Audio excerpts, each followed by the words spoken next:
नमस्कार, आप देख रहे हैं रिप्रेजेंट इंडिया न्यूज और मैं हूं मनीषा श्रीवास आपके साथ। दोन संस्था विकासाचं काम करते, एक नागपूर महानगरपालिका आणि दुसरं नागपूर सुधार प्रन्यास। आमचे देवाभाऊ असतील, आमचे देवेंद्र असतील मुख्यमंत्री होते तेव्हा नागपूर सुधार प्रन्यास त्यांनी बरखास्त केलं होतं, पण दुर्दैवाने 19 नंतर 2.5 वर्ष जे सरकार महाआघाडीचे इथे आलं त्यांनी परत एकदा ही एनआयटी जिवंत केली आणि या नागपूर शहरातल्या नागरिकांना त्याचा त्रास व्हायला लागला। चुकीच्या पद्धतीने कोणालाही विकासाकरता जागा देणे, पीयूच्या लँड देणे, बगीचे देणे असे अनेक चुकीचे प्रकार त्या एनआयटीतनं झाले होते।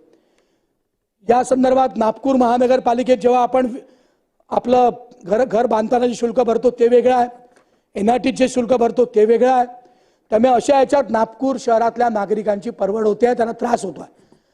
या माननीय राज्यपालांच्या अभिभाषणाच्या माध्यमातून मी सरकारकडे एक विनंती करतोय, एक मागणी करतोय नागपूर अधिवेशन सुरू असल्यामुळे की एनआयटी सारखी संस्था ही तात्काळ या सरकारने बरखास्त करावी आणि जसं एमएमआरडी आहे, जसं एनएमआरडी आहे त्या धर्तीवर नागपूर शहराच्या बाहेर 25 किलोमीटर पर्यंत जो काही विकास करायचा तो एनआयटी कडे एनएमआरडी कडे सोपवावा आणि या शहरातनं एनआयटी सारखी संस्था बरखास्त करावी अशी विनंती करतो।